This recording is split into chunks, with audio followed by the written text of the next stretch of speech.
2001 में अमेरिका में 9/11 का हमला हुआ। फिर पहली बार भारत के मीडिया ने किसी अंतर्राष्ट्रीय घटना को इतने बड़े स्तर पर कवर किया। और फिर इसी वर्ष दिसंबर में भारत की संसद पर भी हमला हुआ। इसी दौरान टीआरपी मापने के पैमानों की भारत के बाजारों में एंट्री हुई और न्यूज चैनल्स इस टीआरपी को ध्यान में रखते हुए अपने कार्यक्रम बनाने लगे। और यहीं से एक हद तक मीडिया में कंटेंट के मामले में पतन की शुरुआत हुई। लेकिन इस दौरान कई ऐसी बड़ी घटनाएं होती रहीं जब मीडिया ने टीआरपी से ध्यान हटाकर वाकई अच्छी पत्रकारिता की। चाहे जैसिका लाल हत्याकांड हो, 2G का घोटाला हो, कोयले का घोटाला हो, कोयला घोटाला देश का सबसे बड़ा घोटाला था, कॉमनवेल्थ घोटाला हो, या फिर जन लोकपाल बिल और निर्भया के लिए किए गए आंदोलन की बात हो। इस दौरान मीडिया अपनी भूमिका लगातार निभाता रहा, आप तक खबरें पहुंचाता रहा।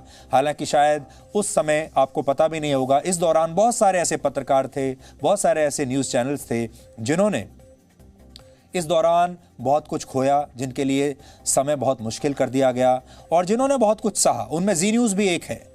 इसके बाद एक दौर ऐसा भी आया जब मीडिया ने देश में सरकारें बनवानी शुरू कर दी, सरकारें गिरवानी शुरू कर दी थी। इसी मीडिया का एक खास वर्ग नेताओं के साथ मिलकर बड़े बड़े अधिकारियों की ट्रांसफर्स और पोस्टिंग करवाने लगा। यहां से मीडिया में भ्रष्टाचार शुरू हुआ। कुछ पत्रकार तो कैबिनेट मंत्रियों की लिस्ट तैयार किया करते थे नेताओं के साथ मिलकर। दरबारों में हाजिरी का असर यह हुआ कि पत्रकारों के बड़े बड़े फार्म हाउस बन गए, पत्रकार बड़े बड़े बंगलों में रहने लगे और कुछ पत्रकार मीडिया हाउसेस के मालिक भी बन गए और मीडिया एक उद्योग में बदल गया। हालांकि मीडिया पहले भी बड़े औद्योगिक घरानों के हाथों में ही रहा है, लेकिन अब इसका लक्ष्य सिर्फ मुनाफा कमाना बन चुका था। अब मीडिया के बाद सोशल मीडिया और OTT प्लेटफॉर्म्स आ गए हैं और ये प्लेटफॉर्म्स अब लोगों के विचारों को प्रभावित भी कर रहे हैं और उन्हें प्रदूषित भी कर रहे हैं, क्योंकि OTT प्लेटफॉर्म्स पर किसी का कोई जोर नहीं चलता, वहां कोई कानून नहीं है। और अफसोस की बात यह है कि मीडिया से मिलने वाली सारी जानकारियां लोगों को मुफ्त में चाहिए। एक और बड़ी बात मीडिया की है कि जितनी सूचनाएं मीडिया आपको देता है, ये सब भारत के लोगों को मुफ्त में चाहिए। भारत के लोग इस न्यूज़ के लिए और इस सूचना के लिए 1 रुपया भी खर्च करना नहीं चाहते हैं। आप किसी भी और चीज़ के लिए पैसा खर्च कर लेंगे। यहाँ तक कि हमारे देश में बहुत सारे लोग पान बीड़ी के लिए पैसा खर्च कर लेते हैं, पान मसाले के लिए पैसा खर्च करते हैं, लेकिन जितने पैसे में पान मसाले का एक पाउच खाते हैं या और कोई चीज़ खाते होंगे, सुपारी खाते होंगे, अब तो पान मसाले बंद हो गए, उतना पैसा वो एक न्यूज़ के लिए नहीं दे सकते, एक न्यूज़ चैनल के लिए नहीं देंगे। क्योंकि हमारे देश में सब लोगों को ये सारी सूचनाएं मुफ्त में चाहिए।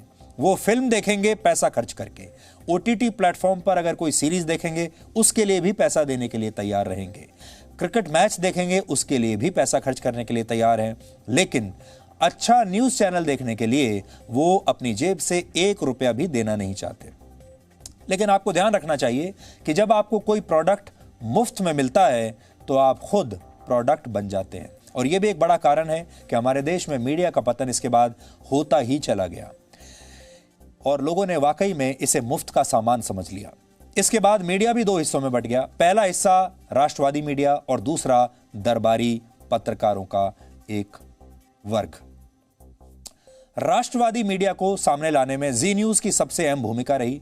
आपको याद होगा वर्ष 2011, 12 और 13 में जी न्यूज़ ने पूरे देश को राष्ट्रवादी विचारों से अवगत कराया और पहली बार देश को बताया कि राष्ट्रवादी विचारधारा क्या होती है।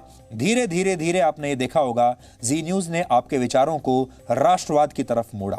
राष्ट्रवाद किसी पार्टी की विचारधारा नहीं है, राष्ट्रवाद कोई पॉलिटिकल विचारधारा नहीं है। राष्ट्रवाद वो विचारधारा है जहां आप अपने राष्ट्र से प्यार करते हैं, अपने देश से प्यार करते हैं और अपने देश के लिए कोई भी कुर्बानी देने के लिए तैयार हैं। वो लोग राष्ट्रवादी होते हैं और जी न्यूज़ देश का पहला राष्ट्रवादी चैनल बना और धीरे धीरे जी न्यूज़ का जो इन्फ्लुएंस है, जो प्रभाव है देश के लोगों पर, वो बढ़ता चला गया। जब बाकी के न्यूज़ चैनल्स ने देखा कि जी न्यूज़ बहुत लोकप्रिय हो रहा है क्योंकि वो राष्ट्रवादी खबरें दिखाता है, तो धीरे धीरे बाकी के न्यूज़ चैनल्स ने इसे एक बिजनेस मॉडल समझ लिया और उन्हें लगा कि राष्ट्रवादी खबरें दिखाने से टीआरपी मिलती है। इसलिए राष्ट्रवाद मीडिया में एक फैशन बन गया और आज आपने ये देखा होगा कि धीरे धीरे तमाम चैनल्स जो हैं वो अपने आप को राष्ट्रवादी कहने लगे हैं और धीरे धीरे सब चैनल्स को ये लगा कि राष्ट्रवादी खबरें दिखाने में टीआरपी आती है। लेकिन वो ये बात भूल गए कि जी न्यूज़ ने राष्ट्रवाद की शुरुआत टीआरपी के लिए नहीं की थी, पैसे के लिए, मुनाफे के लिए नहीं की थी। इसलिए की थी क्योंकि जी न्यूज़ देश में, राष्ट्र में, समाज में एक बदलाव लाना चाहता था। हमने अपने कर्तव्य को समझा और इस दौरान देश को कई नए शब्द हमने दिए जिसकी चर्चा आज चारों तरफ तमाम लोग करते हैं। जैसे उदाहरण के तौर पर आज जो आप चारों तरफ चर्चा सुनते हैं टुकड़े टुकड़े गैंग की, ये जो शब्द है टुकड़े टुकड़े गैंग, ये नाम ये सबसे पहले जी न्यूज़ ने दिया। इसके बाद अफजल प्रेमी गैंग, ये नाम भी जी न्यूज़ ने दिया। इसके बाद अवार्ड वापसी गैंग, पुरस्कार गैंग, ये तमाम शब्द ऐसे थे जो जी न्यूज़ ने लोगों को दिए और आज ये आपके जुबान पर चढ़ चुके हैं। कोरोना वायरस जैसे शब्द लोगों की जुबान पर मीडिया की वजह से चढ़े और एक नया शब्द जो इस साल देश के लोगों ने सीखा है वो है क्वारंटीन। अब आप देखिए, क्वारंटीन शब्द जो है 2020 से पहले हमारे देश के ज्यादातर लोग जानते ही नहीं थे, सुना भी नहीं था, क्योंकि क्वारंटीन बड़ा कठिन शब्द माना जाता है अंग्रेजी का। लेकिन आज क्वारंटीन शब्द जो है वो देश का बच्चा बच्चा जानता है। ये सब मीडिया की वजह से, क्योंकि मीडिया ने कोरोना वायरस को लेकर लगातार रिपोर्टिंग की और इस तरह के जो शब्द हैं ये भी आप सीख गए। महात्मा गांधी ने अपने जीवन में 45 वर्ष पत्रकारिता को दिए थे। उन्होंने अपनी पहली पुस्तक हिंद स्वराज में फ्री प्रेस यानी प्रेस की आजादी पर अपने विचार रखे थे और उन्होंने लिखा था कि मीडिया यदि सवाल नहीं पूछेगा तो आखिर करेगा क्या। फ्री प्रेस को महात्मा गांधी ने लोगों की ताकत बताया था और इस ताकत को आप भी 5 पॉइंट्स में आज समझिए। फ्री प्रेस के माध्यम से लोगों तक सही सूचनाएं पहुंचती हैं। मीडिया आम आदमी की जानकारी बढ़ाने में मदद करता है। यह सरकार और लोगों के बीच संवाद का काम करता है, जिससे सरकार को लोगों की जरूरत और लोगों की राय भी पता चलती है। मीडिया लोगों को उनके अधिकारों के प्रति जागरूक करता है और इनका उल्लंघन होने पर सवाल भी उठाता है। मीडिया आपको उन लोगों के बारे में भी बताता है जिनके विचार और नीतियां देश के खिलाफ होती हैं। यानी स्वतंत्र और जिम्मेदार मीडिया एक बेहतर राष्ट्र का निर्माण करने के साथ साथ आम लोगों की भी ताकत होता है। इस समय भारत की मीडिया के सामने 2 बहुत बड़ी चुनौतियां हैं। पहली चुनौती है क्रेडिबिलिटी, अंग्रेजी में क्रेडिबिलिटी कहते हैं और हिंदी में इसका अर्थ है विश्वसनीयता। क्या आपको आज मीडिया पर विश्वास है? क्या आप जो खबरें देखते हैं, जो न्यूज़ चैनल्स देखते हैं, क्या वो विश्वसनीय लगते हैं आपको? और दूसरी बड़ी चुनौती है फेक न्यूज़। कुछ बड़े पत्रकारों ने सबसे पहले खबर दिखाने की कोशिश में खुद ही अपनी विश्वसनीयता को खो दिया है, क्योंकि जैसा हमने आपको बताया अब न्यूज़ चैनल्स में एक रेस लगी हुई है, होड़ लगी हुई है और होड़ 2 तरह की है। एक टीआरपी की होड़ है और दूसरी है किसी भी खबर को सबसे पहले दिखाने की रेस। चाहे गलत हो, चाहे आधी सच आधी झूठ हो, लेकिन उन्हें सबसे पहले दिखानी है और फिर आपके सामने यह दावा करना है कि उन्होंने सबसे पहले इस खबर को आपके सामने दिखाया। अब वो ये तो आपसे कह देते हैं कि उन्होंने इस खबर को सबसे पहले आपको दिखाया, लेकिन ये नहीं बताते आपको कि वो खबर अक्सर गलत होती है, कई बार वो आधा सच होती है। और सोशल मीडिया से खबरें चुरा कर चलाने के लालच में न्यूज़ में भी अब जो मेन स्ट्रीम न्यूज़ है उसमें भी फेक न्यूज़ की मिलावट बड़े चुपचाप तरीके से कर दी जाती है और कई बार आपको पता भी नहीं चलता। मीडिया की चुनौतियों में ही इसका समाधान भी मौजूद है। फेक न्यूज़ को खत्म करने के लिए जरूरी है कि पत्रकार खबरों के भरोसेमंद माध्यम को ही चुने, खबरों के सबसे भरोसेमंद सोर्स को चुने और वो ये तय कर लें कि वो कोई भी खबर आपको तभी बताएंगे जब उसकी पुष्टि हो चुकी होगी और वो सबसे पहले खबर को ब्रेक करने में या सबसे पहले ब्रेकिंग न्यूज़ आप तक पहुंचाने की इस रेस में शामिल नहीं होंगे। तभी बताएंगे जब वो खबर सच साबित हो चुकी हो। अक्सर उन खबरों को ज़्यादा महत्व मिलता है जो सोशल मीडिया पर ट्रेंड कर रही होती हैं। आजकल के संपादक सिर्फ ट्विटर देखते हैं, फेसबुक देखते हैं और देखते हैं उसमें लोग क्या ट्रेंड कर रहे हैं और फिर उसी के आधार पर न्यूज़ चैनल की खबरें तय होती हैं। उसी के आधार पर तय होता है कि आज शाम को न्यूज़ चैनल में डिबेट किस विषय पर होगा। हालांकि इसी वजह से पत्रकारिता अब आम आदमी की समस्याओं से दूर होती जा रही है। आपने भी ये महसूस किया होगा कि आप जो न्यूज़ चैनल्स पर या अखबारों में देखते हैं, पढ़ते हैं, वो असल में आपके जीवन से बहुत दूर की बात है। आपके जीवन पर उसका कोई असर ही नहीं पड़ता। तो कई बार आपको लगता होगा कि मीडिया भटका हुआ है। इसलिए पत्रकारों को सोशल मीडिया से दूर आम आदमी के साथ कभी कभी सीधे संवाद करने की भी बहुत सख्त जरूरत है। जब हम पत्रकारिता की पढ़ाई कर रहे थे तब हमें यह बताया गया कि एक पत्रकार को कभी चुप नहीं बैठना चाहिए। यही पत्रकार का सबसे बड़ा गुण है, लेकिन यही पत्रकार की सबसे बड़ी गलती भी होती है। फिर भी एक पत्रकार को बोलना चाहिए और जितना जल्दी हो सके उतना जल्दी बोलना चाहिए, यानी आवाज़ उठानी चाहिए, यानी सवाल पूछना चाहिए। कहते हैं असली खबर वो होती है जिसे कोई ना कोई रोकने की कोशिश करे, कोई ना कोई दबाने की कोशिश करे, जो खबर किसी ना किसी को परेशान करे। बाकी सब विज्ञापन है। वो खबर जिसे सब लोग चाहते हैं कि ये चले और जिसे कोई रोकना नहीं चाहता, वो खबर नहीं है, वो विज्ञापन है। और जी न्यूज़ इसी बात पर यकीन करता है। लेकिन अब समय ऐसा है कि जब भी आप कोई ऐसी खबर करेंगे जिसे आप सही मायनों में खबर मानेंगे, तो वो किसी ना किसी को चुभेगी, किसी ना किसी को बुरी लगेगी। और जैसी खबर जितनी ज़्यादा मजबूत खबर होगी, उतनी बड़ी संख्या में लोग उसे रोकने की कोशिश करेंगे, दबाने की कोशिश करेंगे। और जब वो खबर नहीं रुकती तो ये सारे लोग आपके दुश्मन बनते हैं। अगर ये लोग सरकार में बैठे होते हैं तो फिर आपके ऊपर मुकदमे चलाए जाते हैं, आपके ऊपर एफआईआर दर्ज कर ली जाती हैं, चैनल को विज्ञापन मिलने बंद हो जाते हैं। देश भर में पत्रकार अलग अलग अदालतों में घूमते रहते हैं। आपने हाल ही में ये सब कुछ देखा होगा। जी न्यूज़ के साथ ये सब बहुत पहले से हो रहा है, हम जैसे आपको बताते चलते हैं। और इसके पूरे बदले में जो हमने ये सब किया, इसके बदले में पत्रकार को, संपादक को, एंकर को, न्यूज़ चैनल को मिलता क्या है? क्यों करते हैं हम लोग ये सब? हम अपनी जान पर खेलकर युद्ध के मैदान में चले जाते हैं। क्यों जाते हैं, जबकि हम ये जानते हैं कि वहां जान जा सकती है? हम कई बार उस खबर को रोकते नहीं जिसे रोकने के लिए दबाव पड़ रहा होता है। क्यों नहीं रोकते?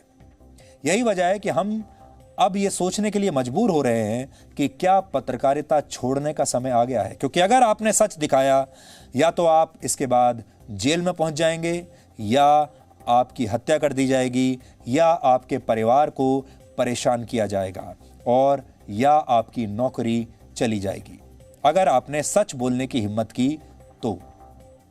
इसलिए मीडिया जो है वो बहुत ही मुश्किल स्थिति से गुजर रहा है।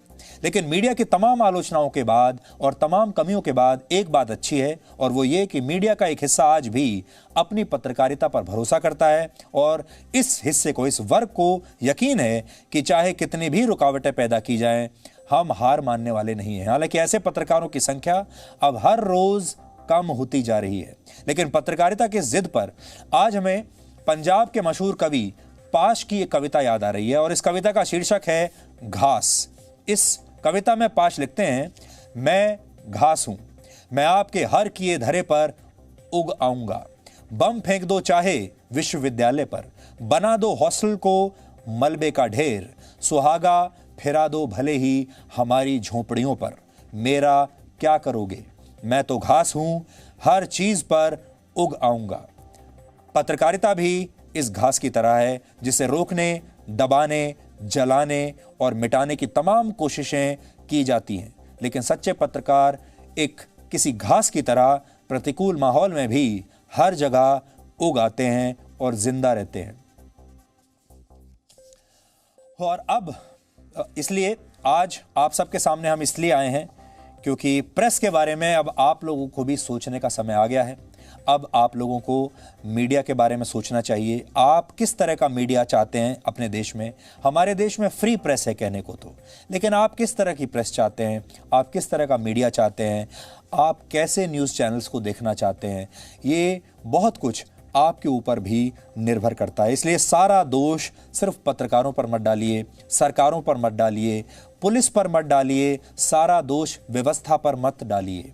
कुछ दोष अपने ऊपर भी डालिए और ये देखिए कि आप एक दर्शक के तौर पर किस तरह के न्यूज़ चैनल्स को चाहते हैं कि ये न्यूज़ चैनल सरवाइव करें, ये आगे चलते रहें, और किस तरह के न्यूज़ चैनल्स को आप चाहते हैं कि ये अब बाजार से बाहर हो जाएं। और ये सब आपके हाथ में है।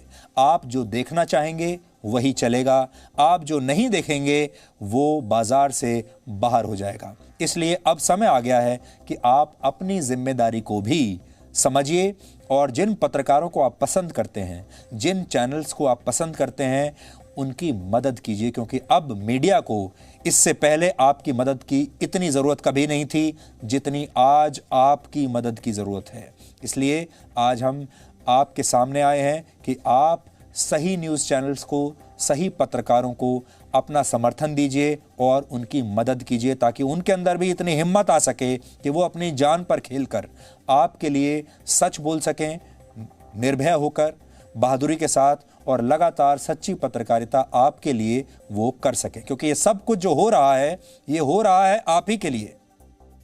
ये खबरें बनाई जा रही हैं, पहुंचाई जा रही हैं, अपनी जान खतरे में डाली जा रही है, ये हो रहा है आप ही के लिए। इसलिए आप अपनी इस जिम्मेदारी को अब समझिए।